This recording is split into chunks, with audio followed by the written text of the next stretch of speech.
பவுன் வாங்கலான்னு தாங்க வந்தோம். இன்றைக்கி 1 கிராம் 8745 ரூபான்னு சொல்கிறாங்க. பவுன் இந்த ரேட்டு விற்றா நாங்களாம் எப்படி தான் பவுன் வாங்குறதுனே தெரியலைங்க. நாங்களாம் எங்களுக்கு கல்யாணம் ஆகும்போது பவுன் ரேட்டு ரொம்ப கம்மியாக தான் இருந்தது. இப்போ பார்த்தா தங்க வைக்கிற விலைவாசியை பார்த்தா ரொம்ப நாங்களாம் பார்த்துட்டு தான் இருக்க மாட்டேங்குது. நாங்கள் செயின் எடுக்கலான்னு தாங்க வந்தோம். ரேட்டு தான் கொஞ்சம் அதிகமாக இருக்குதுங்க. இன்றைக்கி 68,000 வரமாட்டேங்குதுங்க பவுனு. அதாங்க பவுன் ரேட் அதிகமாக இருக்குது. இப்படியே ரேட் அதிகமாக இருந்தால் நாங்களாம் என்ன பண்ணுறது? சாமானியர்கள்லாம் என்ன பண்ணுறது? இன்னையெல்லாம் வந்தால் நாங்கள் 1 லட்சத்துக்குலாம் ஒரு 2 பவுன்னாலும் எடுப்போம், 2 பவுன் 3 பவுன்னாலும் எடுப்போம். இப்போ 1 லட்சத்தில் ஒரு பவுன் எடுக்கிறதே இதாக இருக்குதுங்க. என்னங்க இந்த விலை விற்றா என்னங்க ஜனங்க பிழைக்க முடியும்? ஐயோ என்னங்க ஜனங்க ரேட்டை இன்னும் கேட்கலிங்க. நாங்கள் வந்து டிசைன் பார்த்துட்டு இருக்கிறோங்க. இந்த டிசைன் பார்த்து அப்புறம் ரேட்டு தனி தெரியுங்க. எப்படி இருந்தாலும் எடுக்கிறது இன்றைக்கி எடுக்கிறதுக்கு வந்துட்டோம். என்ன ரேட்னாலும் எடுக்கிறது தானுங்க. ஜனங்க அடிமட்ட செய்யறதெல்லாம் எப்படி எடுக்குங்க இந்த ரேட்டுக்குங்க? என்ன பண்ணுறதுங்க? நாங்கள் இன்னும் ரேட்டே கேட்கலிங்க. டிசைன் பார்த்துட்ருக்கோங்க. 69,900 70,000. அதான் ஒரு என்ன எங்கள் காலத்துலலாம் எப்படி இருந்துச்சுங்க? நாங்களாம் 10 பவுன் எடுத்துடலாம்.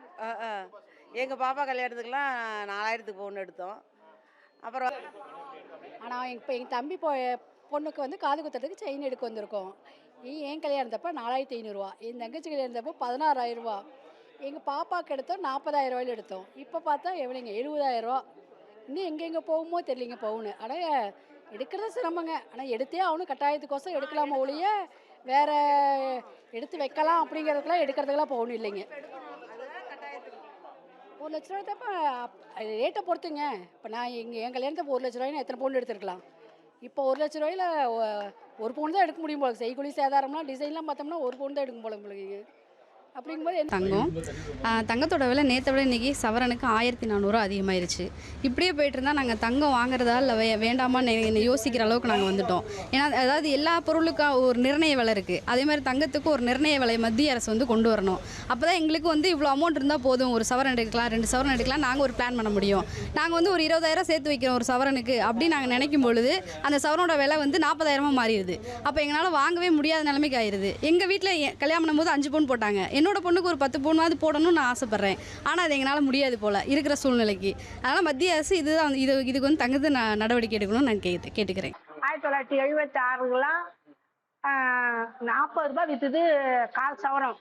அந்த வல்ல நிவாரணத்துக்கு எங்களுக்கு கொடுத்த பணம் கால் சவரத்தை நாங்கள் 40 ரூபாய் வாங்கி அப்படியே கால் சவரம் மூகுத்தி நான் எடுத்தேன். இப்போ பார்த்தா 70,000க்கு இந்த சவர விலை ஏறுது. இப்படியே ஏறி கொண்டு இருந்தா வசதி உள்ளவங்க எடுக்கிறாங்க, வசதி இல்லாதவங்க நாங்கள் என்ன பண்ணுறது? சவர விலை எடுக்க முடியாது. அந்த சவர மேலே கம்மியாக இருக்க பார்த்தோம் பொண்ணுங்களை கல்யாணம் பண்ணி கொடுத்தா வரதட்சணை கொடுமை பண்ணி எவ்வளோ சவரத்தினால பொண்ணுங்க வாழ வெட்டியாக வந்துடுதுங்க. இவ்வளோ விலை ஏற்றம் விலையில வந்து இன்னும் இருக்கிற பொண்ணுங்களுக்கு எப்படி நாங்கள் கல்யாணம் பண்ணுறது? எப்படி நாங்கள் சவர விலை அதிகமாக இருக்குது நாங்கள் எப்படி எடுக்கிறது? இப்போ தங்கத்தோட விலை இன்னைக்கு பார்த்தீங்கன்னா இன்னைக்கு ஒரு நாளைக்கு வந்து ஒரு சவரனோட விலை 1,500 கிட்ட அதிகமாயிருக்கு. இதே நிலைமை போச்சு அப்படின்னா இந்த வருஷம் முடியறதுக்குள்ள ஒரு சவரன் தங்கம் வந்து கிட்டத்தட்ட 1 லட்ச ரூபா கிட்ட டச் பண்றோம் அப்படின்ற மாதிரி வந்து சர்வே சொல்லிட்டு இருக்கு. இப்போ பொம்பளை புள்ள பற்றி வச்சிருக்கவங்களுக்கு தங்கம் அப்படின்றது வந்து ஒரு கனவாகவே போயிடும். இது வந்து என்ன சொல்றது, சாமானியர்களால 1 கிராம் தங்கம் வாங்கினா, இப்போ ஒரு சவரனை விட்டு 1 கிராம் தங்கம் வாங்கினாவே பெரிய விஷயம் அப்படின்ற அளவுக்கு வந்து இன்னைக்கு தங்கத்தோட விலை நாளுக்கு நாள் அதிகமாயிட்டு இருக்கு. இன்னைக்கு ஒரே ஒரு நாளுக்கு மட்டும் ஒரு சவரனுக்கு 1,500 கிட்ட இன்க்ரீஸ் ஆயிருக்கு. ரெண்டாவது ஒரு சவரன் வந்து இன்னைக்கு 70,000 ரூபாய்க்கு 40 ரூபாய் கம்மியா இருக்கு. இதே நிலைமை போச்சுன்னா ஏழைகளோட சாமானியர்கள் வந்து 1 கிராம் தங்கம் வாங்குறதுன்றது அவங்களுக்கு 1 கிராம் தங்கமே அவங்களுக்கு கனவாயிடும். வருஷத்துக்கு முன்னாடி 32 ரூபா 38 ரூபா அதுக்குள்ளே இருந்துச்சு. இப்போ 68,000 தாண்டி போயிட்டுருக்கு. இப்போ வாங்குறது கொஞ்சம் சிரமம் தான். எங்களை மாதிரி மக்கள் வாங்குறது கொஞ்சம் ரிஸ்க்கான வேலை தான். அதிகமாக வாங்க முடியாது, ஏதோ கொஞ்சம் கொஞ்சமாக வாங்கலாம், அவ்வளோதான். 1 கிராம் வாங்குறதே இப்போ அதோட ரேட்டு 8,000 சம்திங்னா செய்கூலி சேதாரம் ஜிஎஸ்டி எல்லாம் போட்டால் 10 ரூபாய்க்கு மேலே வந்துடுது. இப்போ ஒரு பவுன் வாங்கணுன்னாலே எப்படியும் 80 ரூபா பக்கம் வந்துடும்.